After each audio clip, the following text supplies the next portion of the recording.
Put my hands together. There's free money out there, people. Hello, welcome to Mental and Money. I'm your host, Lamar.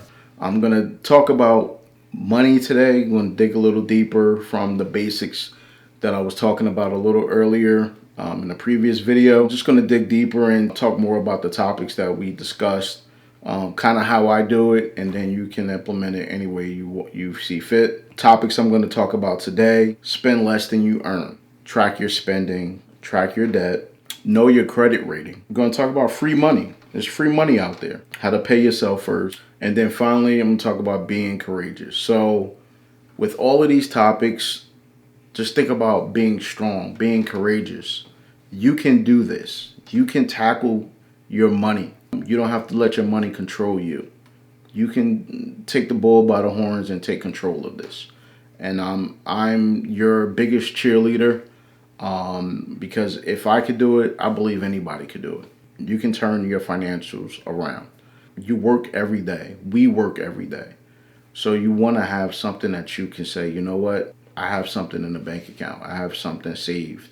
I have something for my generation or for future generations. You want to have that stability.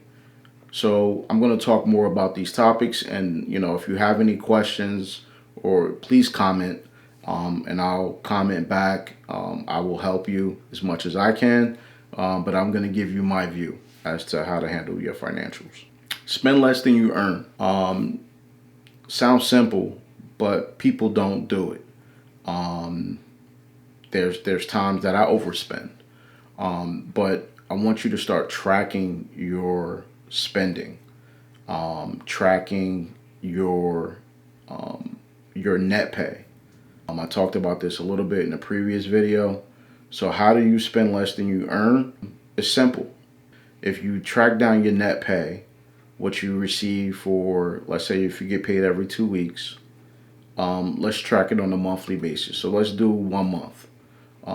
So the pay period cycle for your first paycheck and your second paycheck for the month, let's track all of your daily expenses for that month.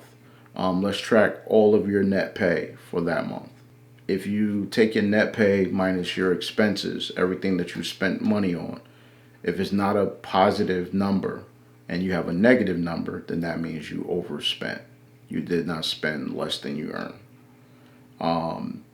And it's okay, because that can create a conversation between yourself and whoever you're working your financials with to say, you know what, how can we improve, or how can we spend less than we earn? Is it less grocery shopping, less going out, entertainment, less dining, less clothes, or whatever you can do to improve that bottom line? That's what you need to do. For me personally, to dig deeper, I track my spending every day, every single day. I track my spending for today from what I spent yesterday, and so on. So every day I track my spending. I have 2 major credit cards that I use, one for daily spending, and one for bills, like anything related to groceries.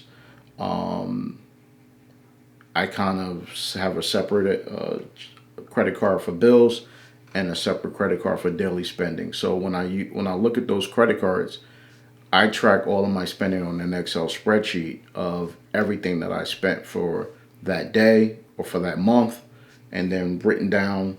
I categorize the spending. I track that as well, and that's the way I do it. And then I track every day what's being spent on daily expenses, what's being spent for bills. And when you bring those two together with your monthly bills, you'll be able to figure out if you're spending less than you earn, and you should start being able to see a trend. And then I figured out how much I could allocate to spending based on tracking my daily expenses and tracking how much I make. You can start figuring those things out. Know your credit rating. This is simple. 3 major credit bureaus You can look online. You can get your credit score. You can get that for free every year. Know your credit score. Know what's on your credit. So if there are things on there that does not belong, please reach out to the major credit bureaus and they'll be able to help. TransUnion, Equifax, and Experian. Those are the three. Free money. So let's talk about that. Put my hands together. There's free money out there, people. Yes, if you have an opportunity to get into the 401k, if your company matches your money, meaning if you put in 3%, they'll match a certain percent, or whatever. It could be 6% and they match a percentage. That is free money you're leaving on the table if you do not submit to that match. So let's say your company says if you put in 6%, we'll match dollar for dollar up to 3%. So put in the 6% and let them match the 3%. That's free money you're leaving on the table. Free money every time you get paid for the year, and then it culminates, and then with compounding interest, that additional money that's being added will just only compound your money. And you're talking about compound interest is just getting paid interest on top of interest, and then it starts to multiply, and then your money will expand, exponentially expand. Pay yourself first. So I talked about this a little bit. What I've done to pay myself first is, one, contribute to the 401k. Two, give myself an allowance.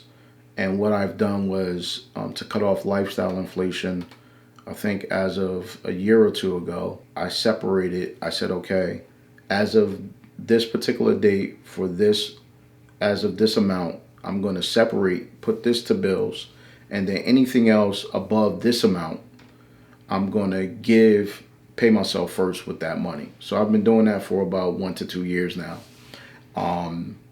And it has worked out. So that means any increases that I get at work, merit increases, I will allocate to paying myself first. So I challenge you to try to do that. Cut off lifestyle inflation. What is lifestyle inflation? I'll recap. So basically, when you're coming out of college or when you're in college, you're eating ramen noodles. And then when you get your first job, you're eating filet mignon. Well, guess what's happening? Your lifestyle is increasing as you earn more money. And what you want to do is kind of cap that and say, you know what? I'm not going to increase my lifestyle based on how much money I make, because I will never earn enough if I continuously earn and spend at the same rate that I'm earning. So spending at the same rate that I'm earning, you will never get ahead. So you're going to have to scale back. That's the way you kind of have to do that and look at that. Lifestyle inflation is a real thing, and it creeps up on you because you say, you know what, I'm going to get that better cell phone, I'm going to get that better car. You start to increase buying things just because you know that you make more. You want to have that reverse mindset where you spend less than you actually make, and then you're living a wealthy life. The 50-30-20 rule. So I think I got it. I got it somewhat right the last time when I talked to you, but I think I said it wrong. So Elizabeth Warren created the 50-30-20 rule. Why am I saying that? Because if you're like me, you did not have financial advice, or not much of it, when you was growing up. For me, we didn't have much money, so we didn't talk about money as much, other than we didn't have it. So the answer was no many times. But now that I have money and I have access to it, I've learned to put a sort of guardrails around how I spend.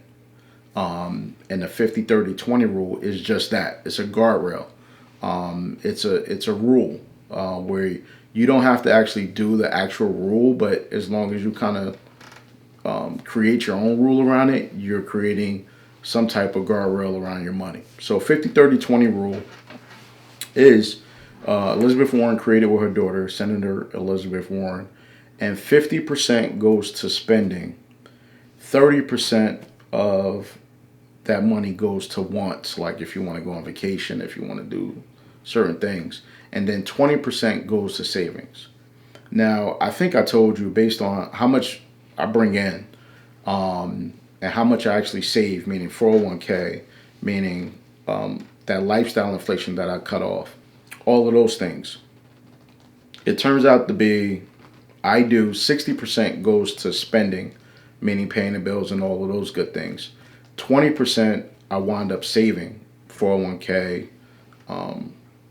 cash savings. So 20% of my salary I wound up saving, and the other 20% is for wants. So like my kids' college educations,